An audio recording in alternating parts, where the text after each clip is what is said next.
Hey YouTube, Time Itself here, and today I'd like to talk a little bit about persistence. It's an important personality trait, and it's become increasingly common in video games.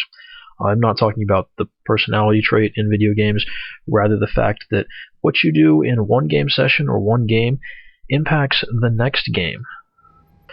Long gone are the days when simply having enough storage space and memory to store things like that was an issue. And now, this gameplay, 4 gigabytes, been sitting around for several weeks, not a big deal to me.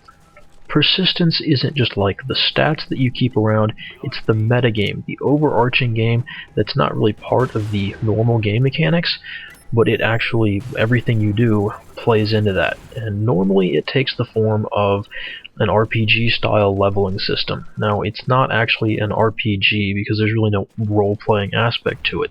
It's really become a pervasive element in games. So much so that when you hear people talk about gamification, turning normal things into games, they're normally just talking about XP progression systems, and as we all know, those are pretty lousy games. Like, how many days in a row can you do your chores? Yeah, that's not the most encouraging kind of game you can have. But that's really not a very good or fun game. Yeah, there's some psychology going on there that makes it, makes you want to keep playing, but as far as game developers are concerned, it's just a license to print money. That analogy is actually surprisingly apt because these XP systems are linear, one-way, and rather dull. It might as well just be printing more money because you're always getting more XP. You don't lose any, that's just how XP works. But as a game mechanic, it doesn't make sense. Like, I'm 14th prestige, level 50, I've got millions of COD points sitting around. That's why I can buy gold camos on guns that I hardly ever use, like this PM63. I mean, in Modern War II, they decided to just tack on an extra 0 to all the XP numbers. And you know what? I bet you that is never going away. There's always going to be that random extra 0 there that really doesn't make a difference to anything. Okay, so what do we care? Gold camo? Simply aesthetic? Marketers just have another way to mess with our heads. The problem comes when leveling has a significant impact on gameplay, especially to the detriment of new players. Because what have we always said?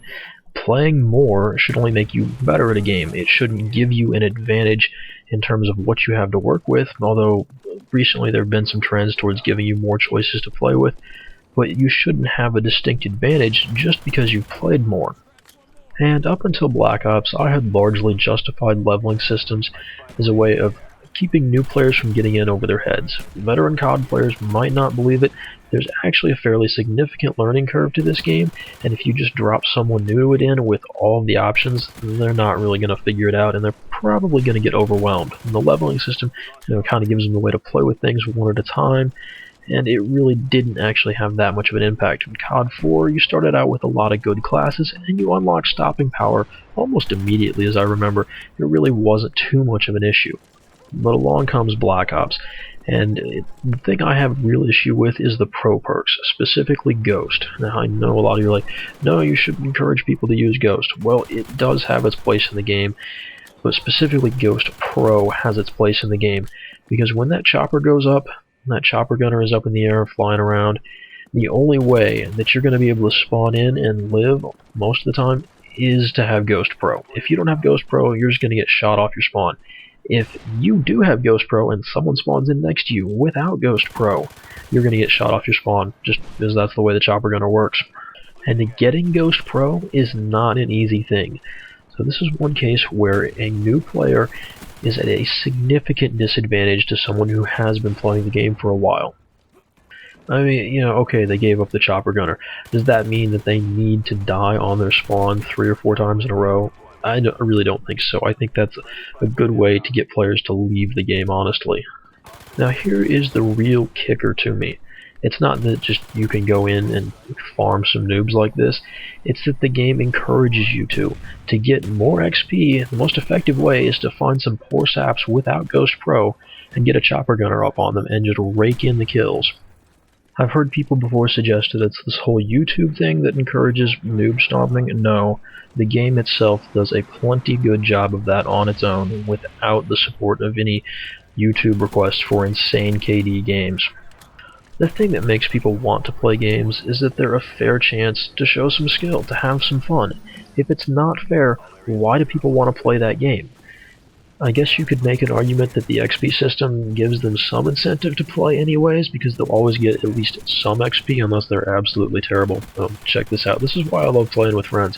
Getting shot at, have to reload, just take some cover.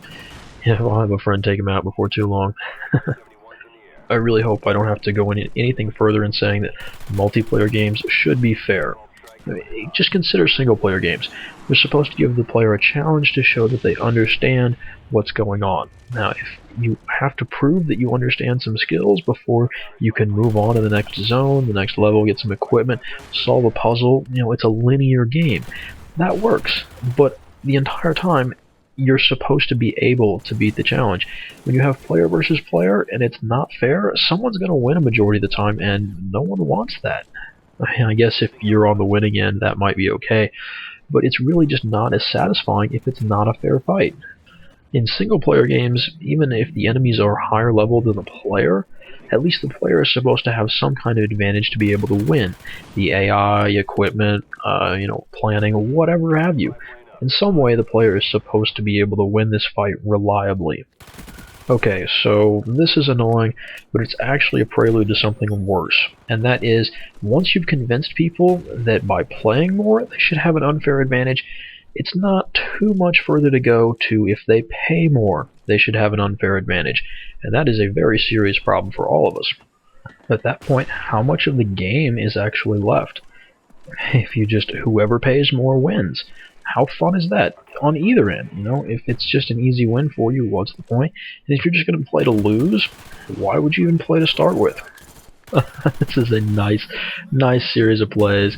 Then I don't know why I lose this one, but this is again why I like playing with friends. Sure, give me vengeance. Come on, man. You can. Come on. Knife the guy in the back. There you go. Me, personally, without the extra creative class slots, I don't think I would prestige in a Call of Duty game. I didn't prestige at all in COD 4. There was no reason. And I kind of liked not having to worry about XP or anything for the last 4 or 5 months. It's just the one less thing to worry about, and I can just focus on playing the game and having fun. But with Modern War 3 coming out, there'll be a whole lot more levels to go through, and Battlefield 3, I put in, I think, about 20 hours into the beta, and I did not unlock everything even at that point. I have no idea how long that's going to take, but some of those squad perks seem pretty useful to have, and I feel like it'd be a serious disadvantage if I wasn't on a squad that was running squad perks. Why they put an experience requirement cap on running those, I do not understand, especially since, from what I noticed, it doesn't look like there's any disadvantage to running the squad version. Anyway, new game speculation doesn't have to go on much longer. Both of the 3s are almost here. Well, I want to thank you guys for watching. I hope you enjoyed it, and I will see you later.